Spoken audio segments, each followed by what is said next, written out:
We continue with our Kitzur Shulchan Aruch class today, and we start with Sefer Chofetz Chaim.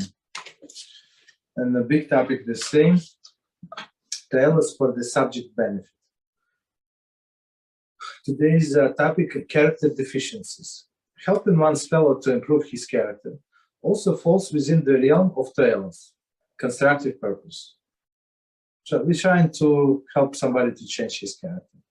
If an acquaintance requires character refinement, then the mitzvah to reprove one's fellow Jew requires one to bring the matter to that person's attention with a care and sensibility. Okay, so the way I understand it says here, so if the person does not change until now, so basically he does not know that is wrong, or he just ignores it, right? So we have to be very sensitive, but we have to tell them that maybe it's not, not maybe, that it's not good, basically. However, one feels incapable of offering reproof and knows that others are also aware of the person's character deficiencies. He is permitted to discuss the matter with them and seek their advice or improvement, if necessary. Right, so basically you can ask, so you don't know what to do. So you know that there is a problem. You know that you must get involved, but you don't know how to do it. So you're allowed to tell somebody who can give you advice how to approach the problem.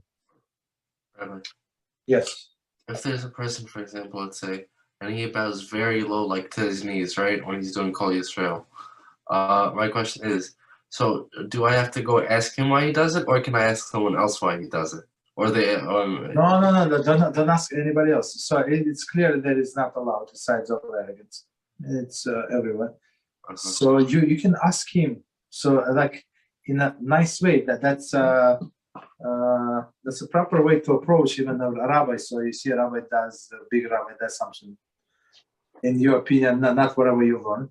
So it's us, Rabbi, please explain to me why you're doing this, because I learn in our classes differently. So is it opinion like this? Please tell me, like just asking for explanation. Maybe she said, oh, you know, you're right. Sorry, I forgot. I meant to change it, but I forgot, and this and that. You can say we learn in Kitzur Shulchan Aruch class. You're not allowed to say that, or to do that, to bow too low. Understand. Okay.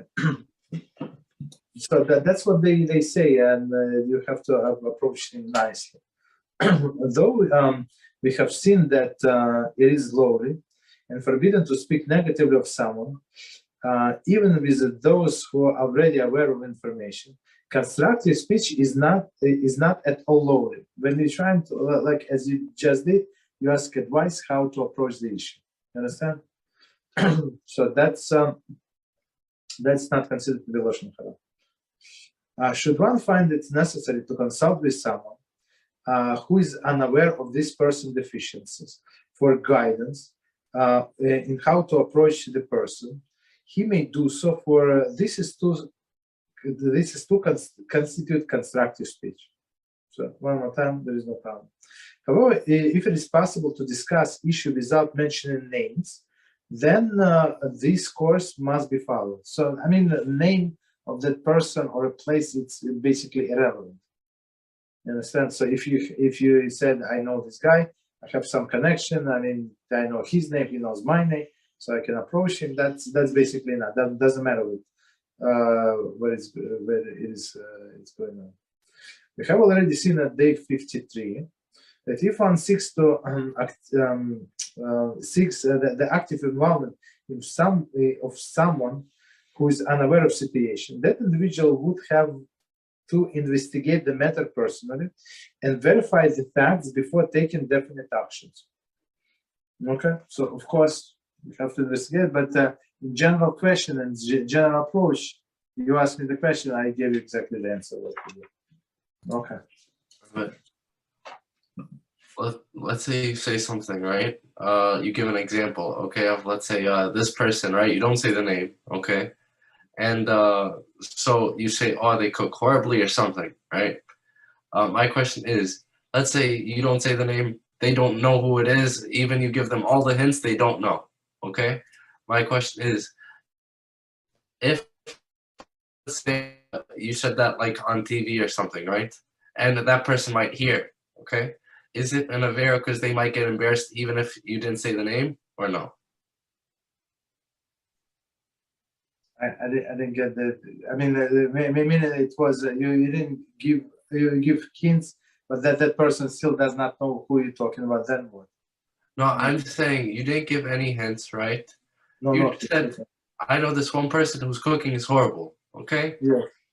Then this woman or whatever, okay, over the TV says, hey, I know this guy. He must be talking about me. And she feels embarrassed, right? So is that allowed or no? Like, does it count as an avera? I don't. I mean, if you didn't have give any hints, so what is the connection?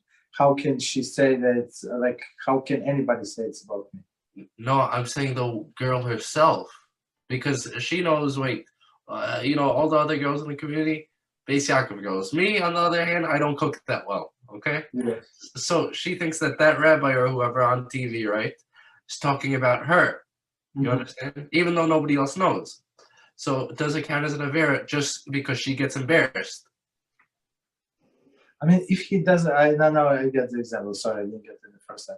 So I don't see how. I mean, everybody who knows this rabbi, let's say that they can conclude that it is them. Everybody, but its problem is them. You understand? If he says a general example, if he didn't give details that it was I don't know, it's Shabbos in March or whatever, so it's and she was hosting this person Shabbos in March. That's over Hanukkah, right? Shabbos Hanukkah. So that's a big hint. But otherwise, I mean, what is the connection? But people, I mean, I think all of the people think that of themselves are great cooks, right? Understood. Unless they cannot do an omelet, so they call themselves mediocre cooks. But everybody is a great cook, I think, in their own eyes. Okay. Okay, so we continue the laws of Shemoneh Esrei, and we're on Sif number 15. Okay, so it says, however, while in the middle of prayer, Elokai Netzor. So to remind us, Elokai Netzor, it's the last paragraph. After you finish Shemoneh Esrei, before taking 3 steps back, you say this Elokai Netzor. That concludes Shemoneh Esrei. It is permitted to interrupt, to respond to those things for which might interrupt in the middle of the section in a blessing accompanied Shema,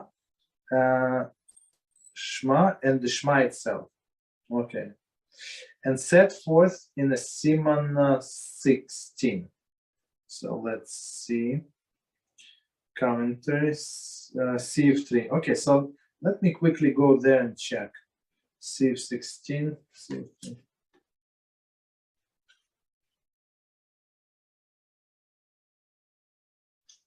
16, 1 second.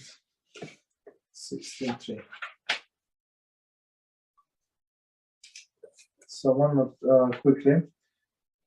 One who is in the middle of section, he should not respond the main, except to place in Hakel HaKadosh, the Holy God, meaning the one that is said after Kiddusha. Okay. So only when one chazan is repeating Shemoneh Esrei, right? Regarding the Kaddish, when one is in the middle of the section, one should say Amen to Amen Yehei Shmei Rabba Movarach L'Olam L'Olamaya. So that's the only thing that he can answer.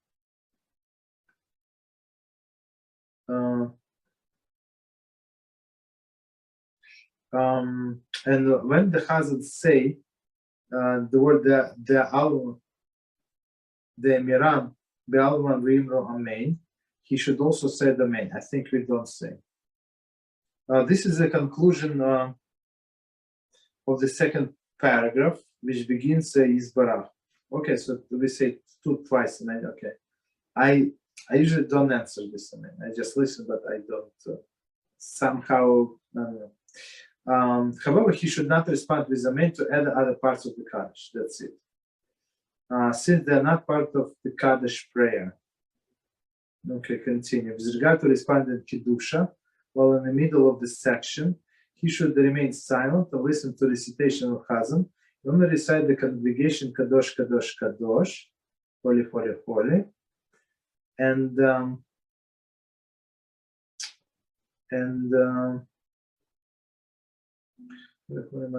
just a second, and remain silent. Then recite this congregation Baruch Kivoit HaShem Mim Koimoit. So it's second line, and that's it. And he answers the Baruch Hu. Okay, one second. I'm checking just to make sure. He also may recite Amen, blessing to the one who is called one to the Torah. Okay, so let me summarize quickly. Right. So when you're in this last paragraph of the Shemoneh Esrei, right, you're not allowed to answer Amen, except few places. So first place, when they say Hakel HaKadosh, like if right after the Chazan finish Kiddusha, he says this blessing. It's first blessing after that. So you can answer Amen. During the Kaddish, you say Amen Yehei Shmei Rabba. So that's what you answer. Then you answer Damiran Bi'almo Vimro Amen. You also answer. It's the second Amen. And then you don't answer, basically. You don't answer any Amens to the Kaddish. That's it. I mean, because it's excellent part. Then on Kiddusha, you answer only the first two lines, but do not answer the third line. You just keep silent, just listen.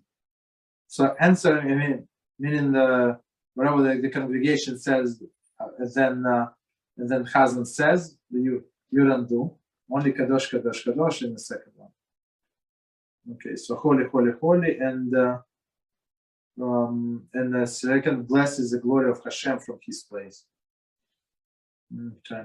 Of course, you're allowed to answer to Baruch Hu. And sometimes when person is late and they started already reading Torah, so he can answer to Baruch Hu during the Torah reading, and he can answer Amen to the blessing on the Torah. And one more thing that he can answer Amen on the Modim when we bow, right? At the end of the Shemoneh Esrei, what is the translation? Modim Derabanan. Okay. We gratefully thank you. I think. We gratefully thank you. Okay, so Modim. Okay, that's it.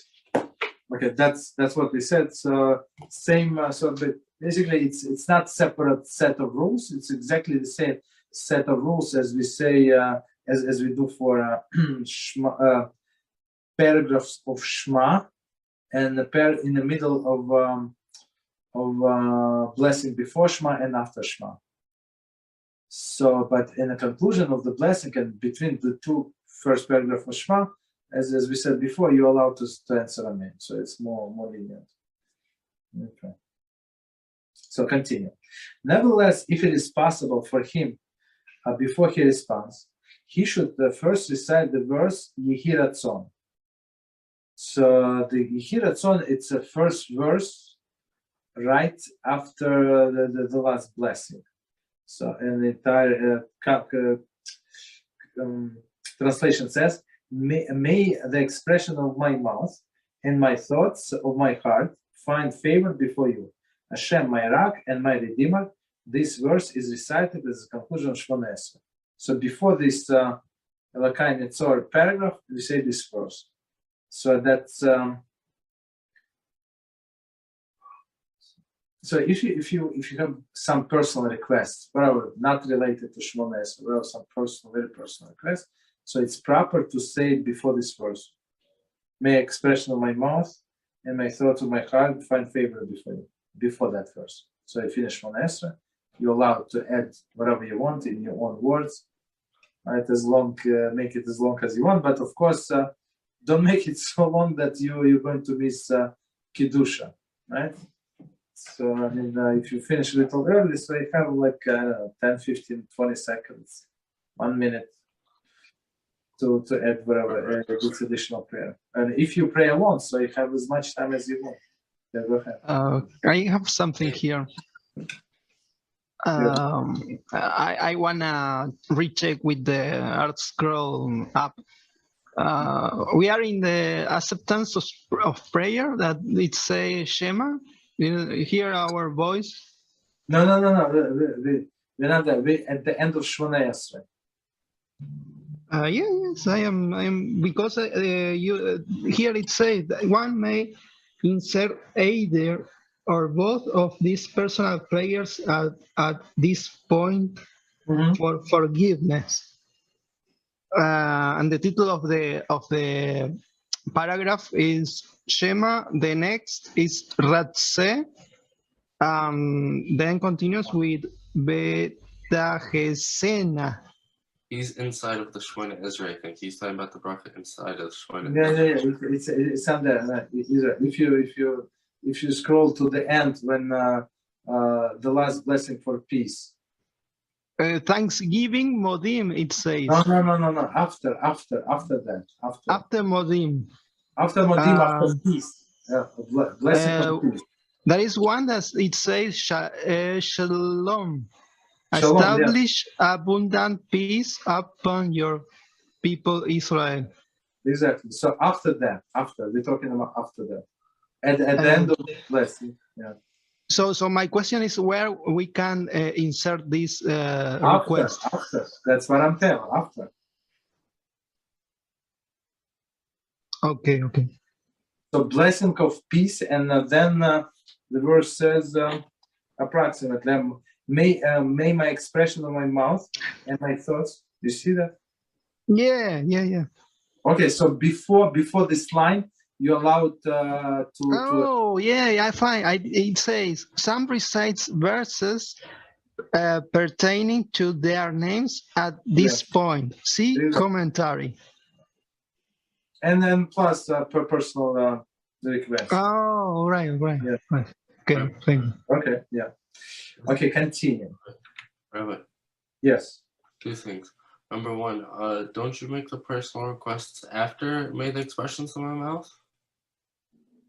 I think before. Okay, understood. And number 2. Because it's those also expression of your mouth, no? Okay. And then your thoughts, yeah. So in the Gemara, there is actually 2 opinions, I think. May the expressions out of my mouth is a start, an introduction to hope that your words afterwards get accepted. Please HaShem accept the words of my mouth, and then you say the words. So that's one of the interpretations I think given in the Gemara. Okay. Either way.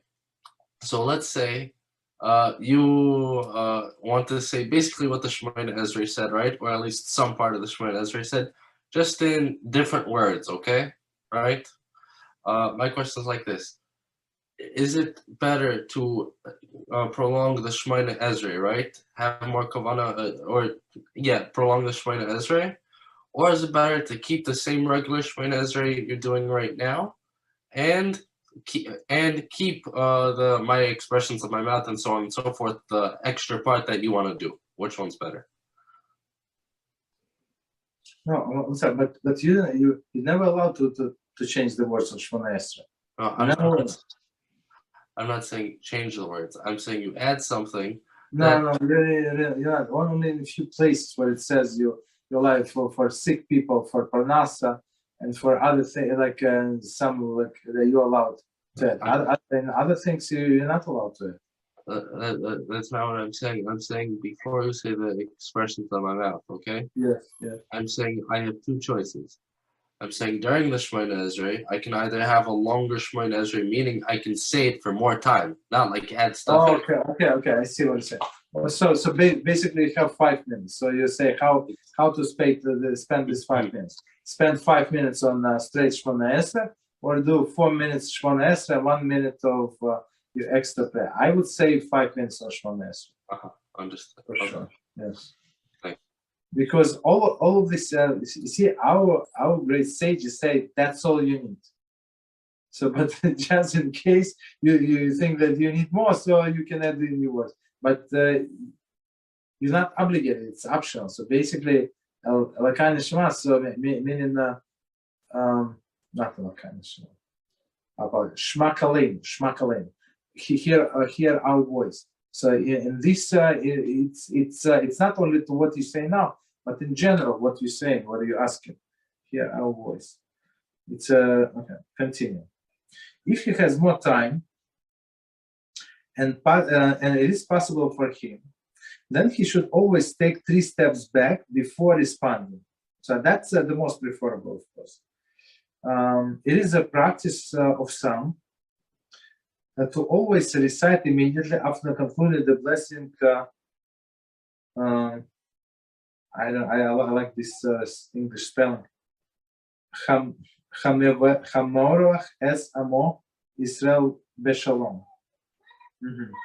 Who blessed the people of Israel with peace, and concluding the final blessing of the Shemoneh Esrei. I'm not sure what did they say. One more time. 1 minute. I mean, I think we have already passed that. I'm not sure why he's saying that. One more time. If one has more time, and it is possible for him, then he should also take 3 steps back before responding. So that's clear. That's preferable way. Just finish your Shemoneh Esrei, to take 3 steps back and respond. So many times I'm caught in this position. I mean, I don't know. So I have to rush this last paragraph because I want to answer to Kedusha, basically. It is a practice of some to always recite immediately after concluding the blessing, Vayivarech es amo Israel b'shalom, the last blessing, right? Who blessed his people Israel with peace. The conclusion blessing of Shemoneh Esrei. The verse Vayihi Ratzon. Okay, but that's what we say. And then recite Elokayna Tzor prayer. Oh, okay. So they say practice of some, but that's exactly what we do. We say first, make special my mouth. It is Vayihi Ratzon, and then Elokayna Tzor. That's exactly what we're doing. Okay, I'm not sure why I was confused. Okay. Okay.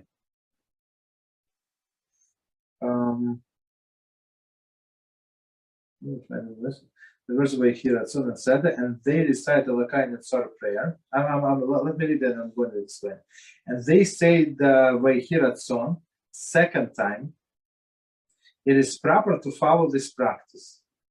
Moreover, it seemed to me that when following this practice, it is permitted to interrupt in the middle of Elokayna Tzor prayer to respond amen to any blessing, not only those mentioned above. So so somehow he said there is the way I understand, they take 3 bags after the conclusion of Shemoneh Esrei, and they, as a separate thing, they say this Elokayna Tzor. I'm not sure. Okay, I mean that's what they say. So they split. In our Sidurim, that's not what we do. We say we conclude Shemoneh Esrei. We have this may expression of my mouth and thoughts in my heart find favor before you, and then we have this Elokayna Tzor. I'm not sure, but they say some people. So probably the way I see it, maybe it's in extreme situation. Since you finish Shemoneh Esrei, you can take 3 steps back. Okay, don't do any extra stuff. And while in this last paragraph, so you're allowed to answer amen, basically. Maybe that's the solution, but that's not what we do. At least now that's not our custom. Okay, continue. Some authorities say that before reciting the verse Vayihi Ratzon, it is good to practice to recite one verse from the Torah and prophets or the writings that starts with a letter, begins with one own name, and ends with a letter of which one own name ends. So if you check your Siddur, at the end, they have all of the psukim. They start like a different psukim, like all of the different variation that starts with your name, the first letter, and the last letter of your name. So that's another practice what people do. For example, someone named Mordechai may recite the verse from Tehillim 1:19:97. Okay. So it starts with Mem and finish with Yud. Mordechai. Very interesting. So that's what we do. Okay, continue. Okay, so we finish actually this. No, did not finish. Ilya Rava, 122:2, cited case of Yosef.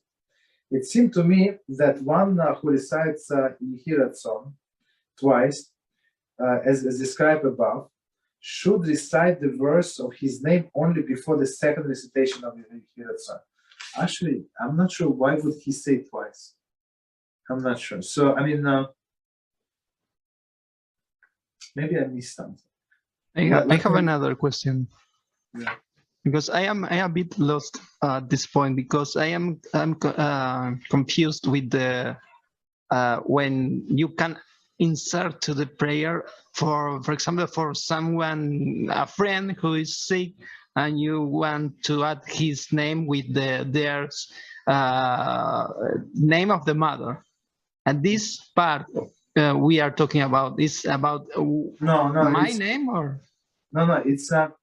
It's not here. There is a special prayer about healing. That, yes. All right.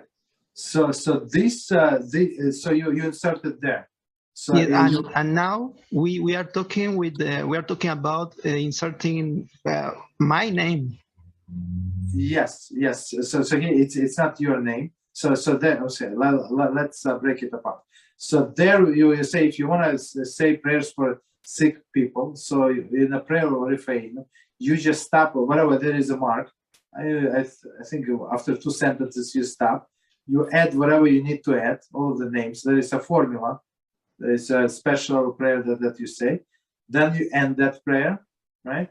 And then you finish this paragraph, whatever you need to finish, right?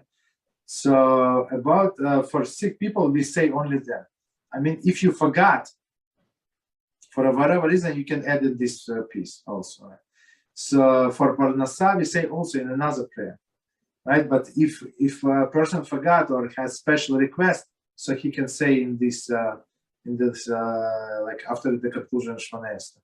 Oh. And all of the other prayers, that person prays for shidduch, if person prays for understanding of the Torah. The person prays for, I don't know, a million and a half reasons. So, right? So it's not part of the Shemoneh Esrei. So, but he can insert them here. Okay. You understand? So let me quickly read what it says. I mean, it's very confusing. It looks like I want to make sure that I explain it correctly. One more time. Nevertheless, it is possible for him, before he responds, he should recite these verses. They hear that song. If he has more time, if possible, for him, he should take the 3 steps back before responding. Okay, I mean, everything correct. It is a practice of some to always recite immediately after concluding this who blessed Israel. They hear at Soin. Then you say Elakain at Sor. Second time. Okay, forget it. So I don't want to confuse. No, we explain correctly. Okay.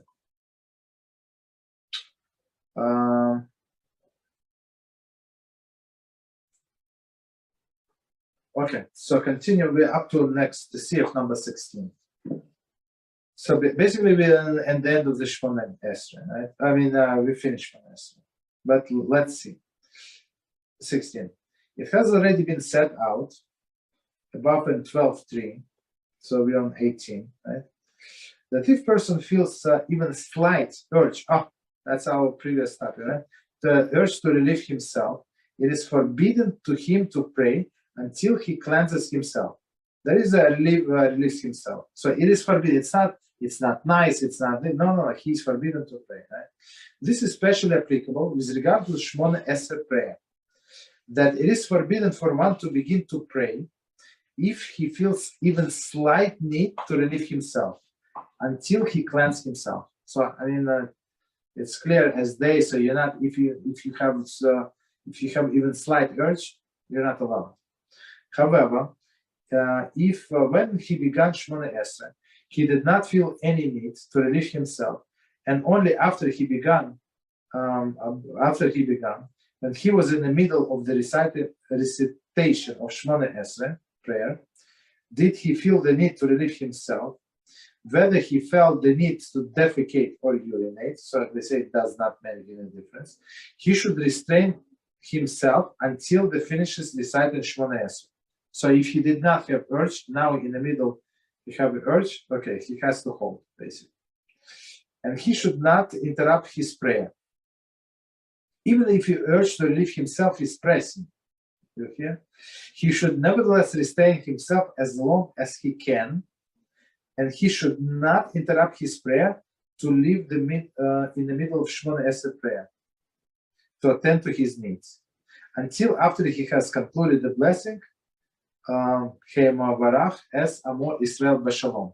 So basically, so that's last paragraph. It's extra, as we said before. It's extra. So if he needs to go to the bathroom, he finished the last blessing of the peace, and he can go to the bathroom. Okay, we good. I mean, there are not even any commentary. I think it's straightforward. Okay, so me personally, as I said before, I'm trying to check, make sure that I don't have any urge before every prayer. Okay, so that's the thing. Okay, continue. Sif number 17. One who feels that he will pass gas and cannot restrain himself, if he is praying alone in his house, he should step back for amos or to either side and to pass gas. Okay, so let's see the commentary. One who feels that he will pass gas. Commentary. One who must restrain himself and must as much as possible from passing gas while in the middle of Shemoneh Esrei. There is no prohibition of bal teshakzu with regard to restraining oneself from passing gas. So I mean, so he's not. So if he can, I think in most of the times he's capable, unless he has some sickness or whatever that he cannot hold himself back.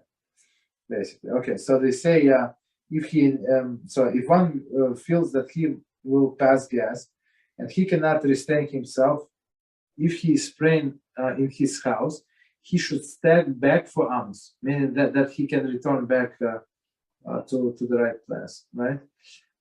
Or either side, as to step back for amos or either side, meaning, but not from to the front, right? So commentary, according to Mishnah Berurah, he may only step backwards and not to his sides. This is so he will be facing the place where he was praying. Thus indicate the desire and return to his prayer. Very interesting explanation, right? So Kitzur says only you can step all the three directions, left, right, on back. Mishnah Berurah said no, you can only step back. This 4 amos, right? Because why you keep in mind that you want to go there. So he should go this 4 amos and pass gas. 80 commentary. If he's wearing tefillin, he must move them out of place so that will not be considered as wearing them. as it's forbidden to pass gas while wearing tefillin. Mishnah Berurah. Okay, so when he's wearing tefillin, he has to move them a little, like crooked, meaning what? That he's not wearing. So if you tefillin not in the right place, it's like you're not wearing tefillin. So many people never wore tefillin in their life because it's not in a proper place. So they say because you're not allowed to pass gas when you're tefillin. They say put it like to the side, pass gas, and then put it back. Yeah, go ahead. In regards to the arm tefillin, I know we 100% learned it, but can you please remind me where it counts as not the correct place to wear it? Oh, on the arm tefillin? Yeah. So it should be worn like on the mussar, right? And it should be worn like you have the like top of the mussar, right? So like a middle. But it should be worn on this middle, closer to the elbow. Closer to the elbow. Yes, closer to the not. So if this is mussar and you have this side and you have this side, right? So you have to go close to the elbow when you bend it, not close to this. So if it's like behind the middle, closer to the shoulder, it's not valid. Or understand? Or it's too close to the where you to the elbow. So it has to be like 2 fingers from the elbow. So if it's like exactly in this here, so it's not good. Also, it's not good. It never works. What's it called?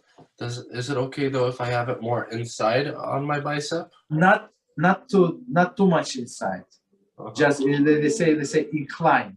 So I mean, so you can put your hand like next to your body. So if you cannot, because this tefillin is sticking to your body, that's the problem. Understood. So just one last thing, in regards to, let's say I put it on my lower arm, right? On my lower elbow, not lower elbow, but lower bicep next to. Okay, yes. But it's let's say your arm is in such a way where it simply is not next to your heart. Can I put it higher or no? I don't understand what it's like. I put it on the lower. I put it on the lower bicep, right? Yes, but it's too much to the inside. No, I'm saying, let's say it's at your rib instead of at your heart. The tefillin. No, but our hands are symmetric. Basically, it has to be pointed to your heart. So I mean, if it's in the right, so we're not going by heart. It says toward your heart. So the main point is the hand, the position on the hand. That's it. So don't do too much calculations. Got it. Okay. So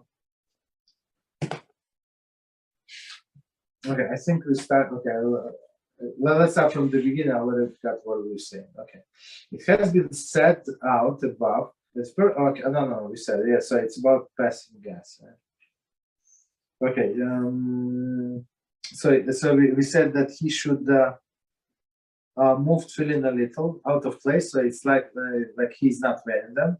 He should then wait until the odor dissipates, so there's no more odor, and return to his place, and then recite the following prayer: Master of the worlds, you formed us with many openings and many cavities. Our shame and our humiliations are revealed and known before you. When we are alive, our lot of humiliation and shame. When we are dead, worms and maggots. He then should conclude the Shemoneh Esrei prayer. Commentary. The purpose of this prayer is to beg forgiveness for having inadvertently committed the act during the prayer. One therefore acknowledges the human frailty, right? And did not that did not allow him to restrain himself. Rabbi Yonah Ritva Brachas 24b. Okay, so basically, as we said before, so he has to be 4 amas from where this smell ends. So he took this 4 amas back. He did whatever he did. After there's no more smell, let's say smell ends there. So he takes 4 steps forward and he continues with a prayer with this special edition, of course. I mean, but the way I see it, it's my personal, like, if he feels that that's he has like disorder of the body, so he can I don't know, don't eat before the prayers. I guess like eat 2 hours before the prayers, so he would not have like too much food or fast until after the prayers. Then I think that it would save. I mean, if somebody's sick, there is not much you can do, but most people they simply do not care. They just pass. Sometimes it's very loud. Unbelievable. If he passes gas involuntarily while standing in his place, and likewise if he is praying with the congregation, where he would be embarrassed to distance himself from a step back for Amos, then he need not distance himself, and he should also should not say Ribon HaOlamim prayer. Okay, so we're going to see why. Rather, he should wait until the order dissipates and then finish praying. I mean, so okay. So basically, if he didn't have time or he does not want to embarrass himself, right, and stuff like that, so he just it happens by itself. So I mean, they say just wait until there is no more smell and then continue. And he's not. I'm not sure why he's not obligated. I mean, nobody can hear him. I mean, he just say quietly. I'm not sure. Coming to him. His explanation. He does not say Ribon HaOlamim prayers since he did not move away from the place in which he was praying. So the shame and humiliation is not apparent. Okay, interesting. However, he should think the words of Ribon HaOlamim prayer before continuing with continuing his Shemoneh Esrei prayer. See Mishnah Berurah. Okay. All right, so we finish with this and continue with next Sif number 18. So it says, it is forbidden for one to sit within 4 amos of one who is praying Shemoneh Esrei prayer.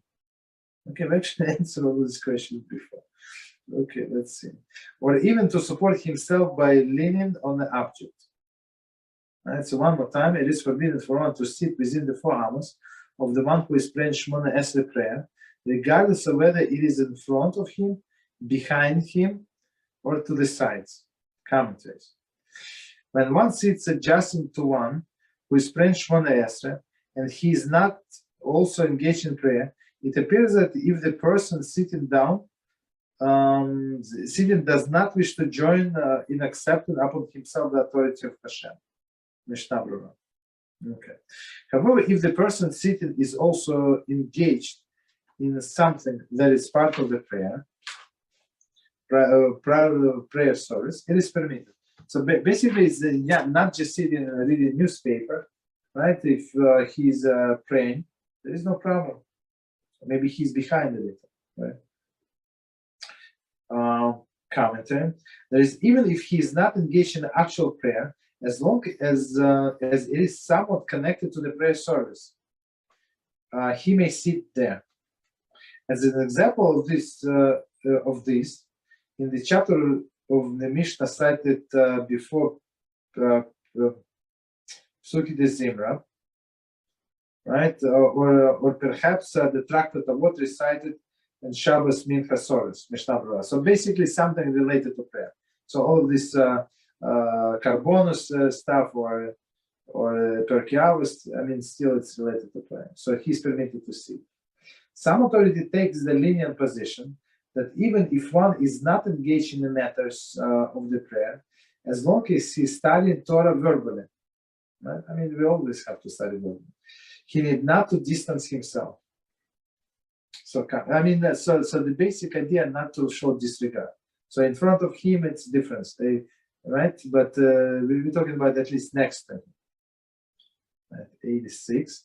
According to this authority, as long as one is visibly studying Torah, not merely thinking Torah thoughts, it does not appear as if he is declining to accept upon himself authority of HaShem. See Mishnah Brura, etc. Okay.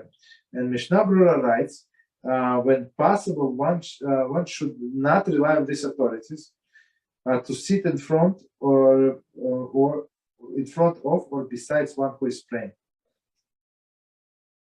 However, continue, and we're going to see, however, God-fearing person should not sit in front of the person who is praying Shemoneh Esrei. So, if you finished, for example, this guy is late and he stands up, so just move a little so you're not exactly in front of him. Even if he is reciting Shema, right? So they say, even if you're reciting Shema, try not to sit in front of him. Commentary. Even though when one is actively accepting upon himself the authority of HaShem with his recitation of the Shema, the above reason, as we said before, does not apply, right? Meaning that he's disregarded the Shekhinah, right? There is another reason to refrain from sitting in front of one who is reciting Shemoneh Esrei, which is what? When one sits in this position, it appears that the person praying and bowing behind him is bowing to him. And that person is praying and he bowing to the guy that sits in front of him. That's also an issue. Okay, let's continue. But even a God-fearing person need not be strict with regard to the sitting outside of 4 amos, behind or beside the person who is praying Shemoneh Esrei. So, right? 4 amos behind. Okay. Behind or on the sides. Moreover, standing is permitted in any case. So standing next to him, even in the 4 amos, there is no problem whatsoever. Even in the front of one who is praying Shemoneh Esrei. Since when he's standing, it does not look like he's being bowed to. Mishnah Brura. Okay, so that was actually the answer. I mean, the bottom line, try not to sit in front somebody who is praying Shemoneh Esrei. So even if you finish and this guy came late and it's his fault 100%, and you sit, we understand that, but don't do it. You can remain standing or step to the side, but not in front of him. So let me check time. Okay, we have time, so let's do another one. Number 19. If one is sitting adjacent to one who is praying Shemoneh Esrei, is a weak person, he should not protest to him. Okay, so what do you think? Even in the manner prescribed in the previous. I mean, so he's not obligated basically to stand. There are opinions who permit a weak person to sit, since it is readily apparent that he is sitting only due to his weakness, and therefore he does not appear to decline the acceptance upon himself the authority of HaShem. Shulchan Aruch, Mishnah Brura, etc. So basically, I mean, if he's fragile, we have one person in the shul where they go. This elderly person, he weighs maybe 60 pounds, and he's so thin and so fragile. But he comes to the minyan, Baruch Hashem. Right. So if this person wants to sit, so we just let him sit. We don't know if he can stand up. He can. I mean, it's hard for him to stand. So okay. So next CF number 20. If person sitting sat down first, and afterwards the other person came and stood to pray Shemoneh Esrei either beside him or in front of him, so that now it emerges that the person sitting is sitting behind or besides one who is praying, he need not to stand, since the one praying Shemoneh Esrei came into his domain.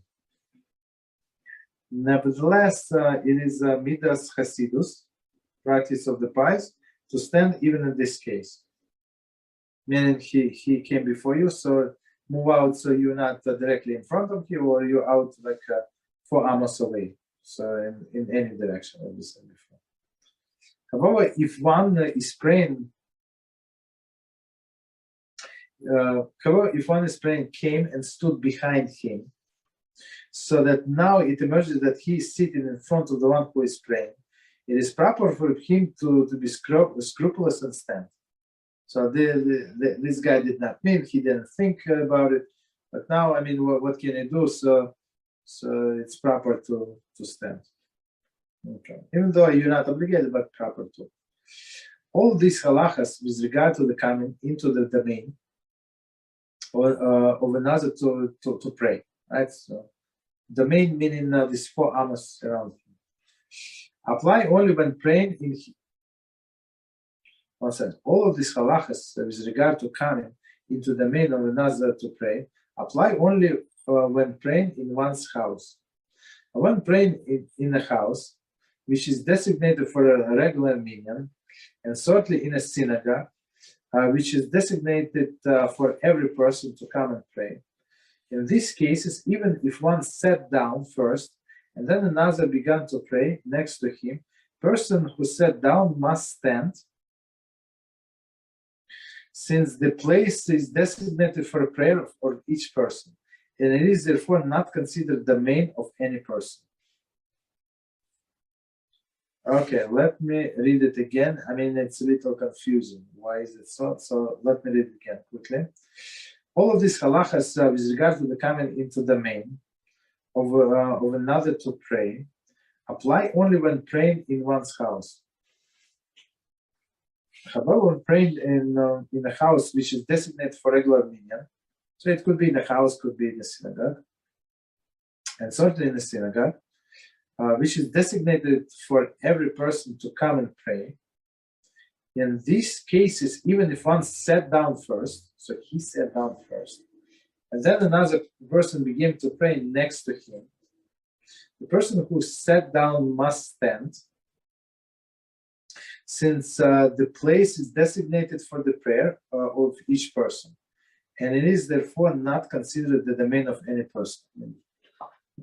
It's very strange. That's I think Shulchan Aruch is saying something different. I think, but let's leave it at this. I mean, they say in a shul, if anybody comes and stand next to you, his guy is led, so you must stand. Okay, but okay, let's leave it for now. So let's see if we have time for one more. Okay, so we have time for one more. It is forbidden to pass within 4 amos. Okay, we had this discussion in front of one who is reciting Shemoneh Esrei prayer. Commentary. This is forbidden because it disturbs concentration. One who is praying. HaOlamim explained that it is forbidden because passing in front of the person who is praying separates between the one praying and divine presence that he is facing. Mishnah Ribon. Oh yeah, that's we actually gave all of these 2 reasons and we discussed it. Okay, so sitting next to him and passing in front of him, 2 different things. So he's only passing in front of him. Therefore, if person prays Shemoneh Esrei and then finished his prayer, and there is another person who is standing behind him praying, who did not yet finish Shemoneh Esrei, the person praying in front should not take the 3 steps back, because by doing so, it emerges that he is passing before the one who is praying, right? As we said before. So even let's say the space is smaller than 4 amos, because they sit in rows like in these benches. So it's less than 4 amos. So he waits until people behind him finish.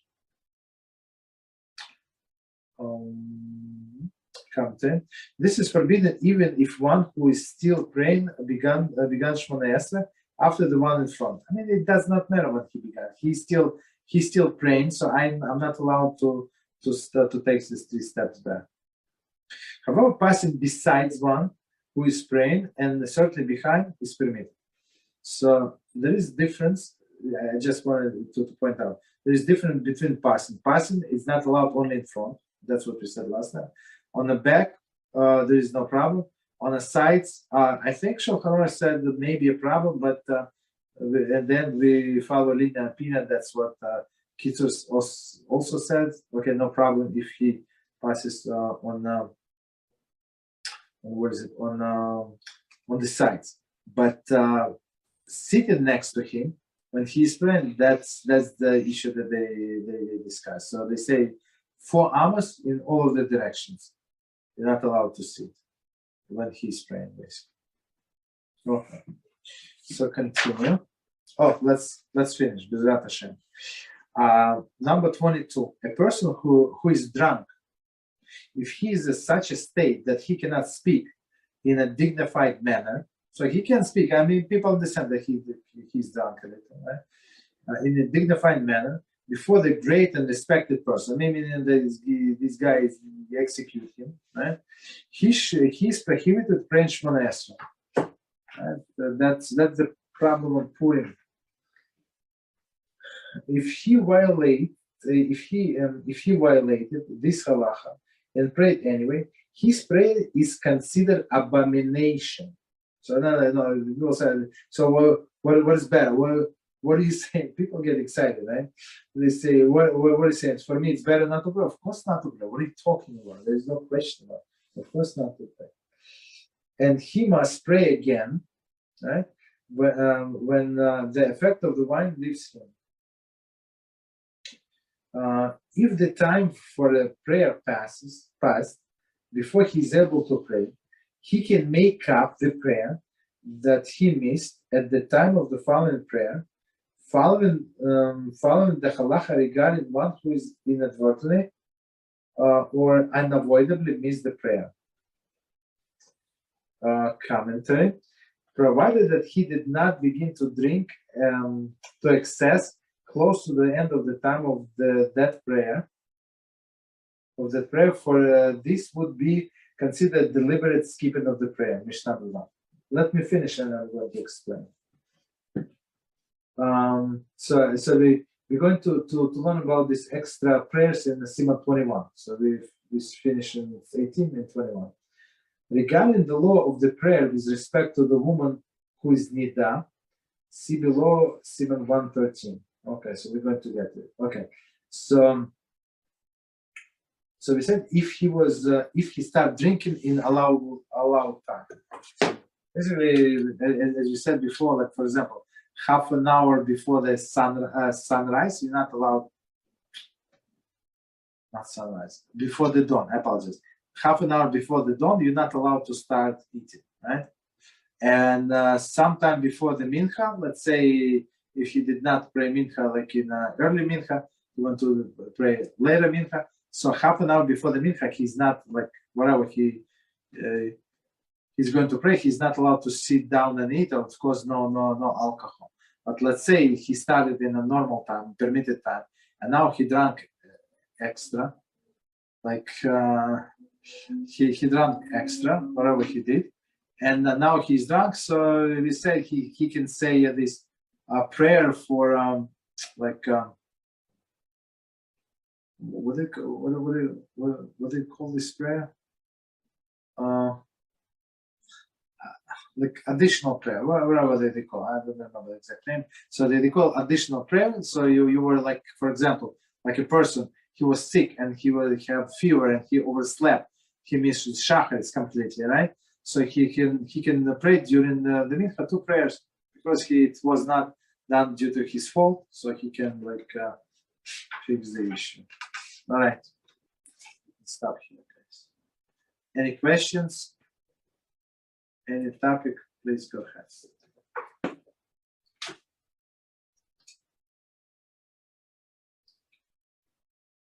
No questions? All right, no problem. So let me stop recording a second.